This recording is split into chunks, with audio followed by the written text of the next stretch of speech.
Praise the lord. ఇశ్రాయేలు రక్షకుడైన యేసుక్రీస్తు వారి పేరట మీకు శుభములు కలుగునుగాక. ఈ దినపు యేసయ్య జీవపు మాట 91వ కీర్తన 10వ చరణం.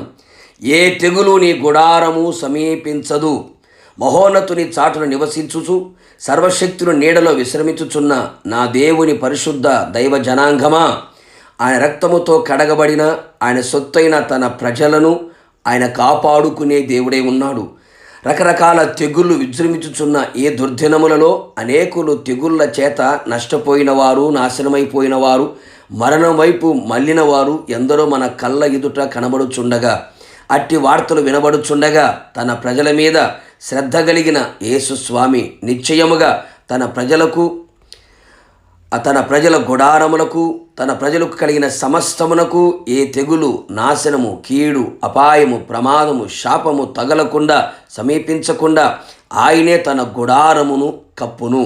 తన ప్రజలకు సురక్షితమును, క్షేమమును, నెమ్మదిని, సంతోషమును, ఆత్మానందమును, ఆరోగ్యమును, ఆశీర్వాదమును అనుగ్రహించి అన్ని విషయములలో వర్ధిల్లుచు సౌఖ్యముగా ఉంచి తనకు మహిమను తెచ్చుకొనును.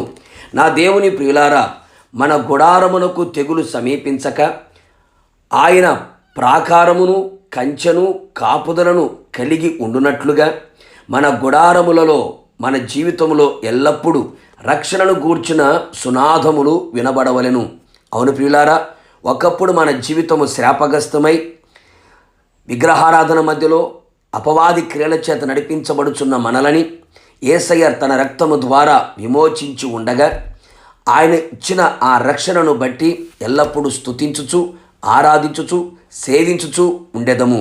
నిశ్చయముగా సాహస కార్యములు చేసి తెగులు రానివ్వకుండా ఆయనే కాపాడును.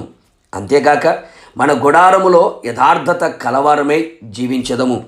ఎలాంటి కపటము, వేషధారణ లేని వారమై యథార్థమైన మాట, ప్రవర్తన, జీవితం కలిగి ఉండెదము.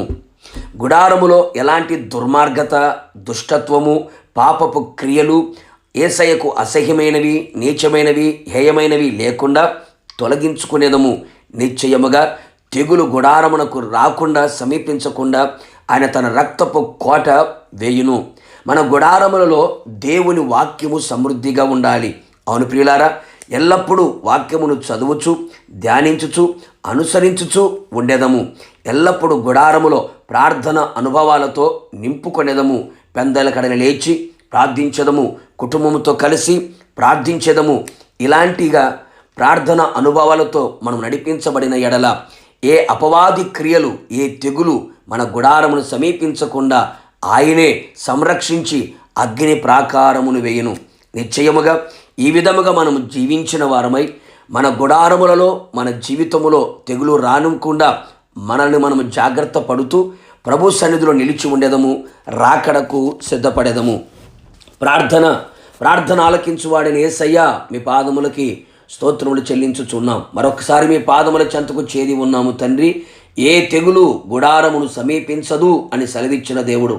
అవును ప్రభువా, మా జీవితంలో, మా కుటుంబాలలో, సంఘములలో ఎవరికి ఎలాంటి తెగులు సమీపించనివ్వకుండా మీ కృపా కాపుదల కోరుతూ ఉన్నామయ్యా. కావాలని ఆశిస్తూ ఉన్నాం. నిశ్చయముగా మా గుడారములలో ఎప్పుడు రక్షణ గూర్చిన ఉత్సాహ సునాదం గీతములు వినపడునట్లుగా, దుర్మార్గత, దుష్టత్వము లేకుండా ఉండునట్లుగా, ఎల్లప్పుడూ వాక్యమును చదువుచు, ధ్యానించుచు, వినుచు ముందు కొనసాగునట్లుగా ప్రభా సహాయం చేయమని కోరుతూ ఉన్నాం. ఎల్లప్పుడూ ప్రార్థించువారిగా మా జీవితాలను, మా బ్రతుకులు మార్చమని కోరుతూ ఉన్నాం. ఇటు విధంగా మేము జీవించున్నట్లుగా మీ కృప మాకు అనుగ్రహించి మీరు ఆకడ సిద్ధపరిచి మహిమ పొందమని యేసు నామములో అడిగి పొంది ఉన్నాము తండ్రి. ఆమేన్. నిశ్చయముగా మీకును మీ కుటుంబ సభ్యులందరికీ ఏ తెగులు రానివ్వకుండా ఆయనే సంరక్షించునుగాక. God bless you.